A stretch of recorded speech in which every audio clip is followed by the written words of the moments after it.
सच्चे सद्गुरु हमें कितने कष्टों से बचा सकते हैं, आइए जानते हैं। सतगुरु के उपदेश का लाया एक विचार, जय सतगुरु मिलते नहीं हम जाते नरक द्वार। ये सतगुरु ना मिलते, ऐसे संत ना मिलते तो नरक में जाते, और नरक द्वार में दूत सब फिर करते खेचाताण। यहाँ तो 1 लाख व्यक्ति डेली मरते हैं। इसने ऐसी व्यवस्था बना रखी है, किसी गांव में 1 महीने में नंबर आवे, किसी में 2 महीने में, किसी में 3 महीने में, तो बाकी ने सोचे ना हम तो ठीक है। उसने इतना बड़ी व्यवस्था कर रखी, 1 लाख व्यक्ति निकाल ले जाता है, और 1 लाख ही चलेंगे, देखो कितनी भीड़ हो जाती है। तो और भक्ति किसी के पास है ही नहीं, भक्ति जब शुरू होगी वो तो अलग जाएंगे, उस टोल में नहीं जाएंगे, उस झुंड में नहीं जाएंगे जिनको यम के दूत कूट कूट के ले जाते। तो यहाँ से वो 1 लाख को ले जाते हैं, पहले तपतशिला पर भुनने जाते हैं, वहाँ के बाद फिर लाइन लगा दी जाती है धर्मराज के सामने, उनका अकाउंट होता है, उसके जैसे जिसके संस्कार हैं उनको वहीं भेज दिया जाता है। जिनका नरक का संस्कार होता है उनको पूरा ग्रुप को यम के दूत 12 करोड़ यम के दूत है, 12 करोड़ चारों तरफ भाले ले खड़े हो जाते हैं, जैसे पशुओं को फाटक में रोक क्या करें, ऐसे उनको कूट। क्यों कौन पड़ा नरक में, इसे बूंदी हाहाकार माचरी सड़े, उसके अंदर बुरा हाल हो रहा, तो उसमें ठोक के जाके जहां वहां स्वर्ग और पितर लोक है, वहां पर उनका सब का मल उसमें जाता, सड़क उस बहुत बड़ा गहरा तालाब सा है जिसको नरक कहते हैं, और उसमें डाला जाता है ना अपराधी लोगों को। उस नरक में कौन पड़े, दे लट्ठम लट्ठा उनका जबरदस्ती ठोके, वो उल्टे बाजे, वो यम के दूत उनके सीधे ठोके भाले, तब डरते पड़े उसके अंदर।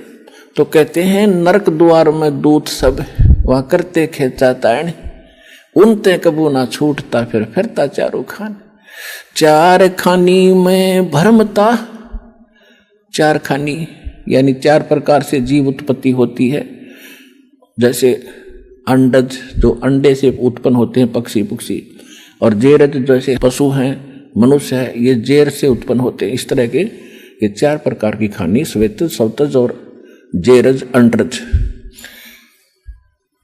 और कहते हैं 4 खानी में भरमता, कभू न लगता पार, सो फेरा सब मिट गया मेरे सतगुरु के उपकारे।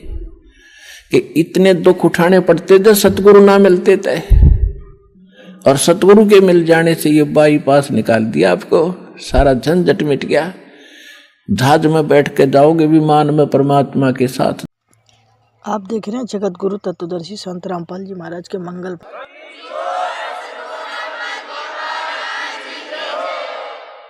तो फिर क्या बताते हैं परमात्मा, 7 समुद्र की मसी करूं, लेखनी करूं बन राय, धरती का कागज करूं, गुरु गुण लिख्यो न जाए। बच्चों क्या लिखे उस गुरु ऐसे संत के गुण, जिसने इतने झंझट से भी मिठा बचा दिया। एक कुत्ते के जीवन को लिखना शुरू कर दो, वो कैसे जीवन जीता है, सुबह उठता है, सारी रात भौंकता है, गली में पड़ा है, ऊपर से सर्दी हो रही है, शीत लहर चल रही है, सारी रात भूखा मर रहा है, फिर स्वभाव है भौ रखना, वो उसने फिर भूख गणी लाके सुबह उठता ही जाता है, फिर किसी का दरवाजा खुलते ही कहाँ जाता है, रसोई की तरफ। क्यों मैं कहा उसने छौंक की, जब तक चौधरी साहब भक्ति करी कोई ना, हांडी पाक रहा था, किसने देखा भगवान, और बन गया कुत्ता पूछड़ दो आकर कोठी के बाहर न बैठा अपनी के बाहर। अब अंदर घुसने की चेष्टा करता, रसोई की तरफ भागे वो। रसोई में कौन जान दे, उसने मूर्ख ने पहले तो करेंगे, फिर कोई उठाकर लठी सा मारा उसका ढूढ़ी पे, कमर पे, ट्या ट्या ट्या करता, पता नहीं गली में कड़ा जा खड़ा होगा कहाँ। फिर दूसरे घर में जाता है, वहां तो उसने मिल गया जो मिलना था, लठ। फिर दूसरे में कोशिश करता, वहां घुसूं फटाफट के में मिला खाने, वहां उसके भाग है, लठ मिल रहा है, कोई टोक मिले। जब वहां भी उसका लठ लग गया तो फिर वो कहाँ भागता, बाहर जंगल की तरफ जाता, वहां क्या खाता है, टट्टी खाता है। और आज वो अफलातून पाक रहने का किसने देखा भगवान। तो ये भूल लाग रही थी, इस भूल को मिटाने के लिए परमात्मा ने दास की सेवा दी है, और यह भूल मिटनी चाहिए प्रत्येक प्राणी की। अपना पीछा छुटवाओ अपने निज घर को चालेंगे जहां सदा सुखी रहेंगे।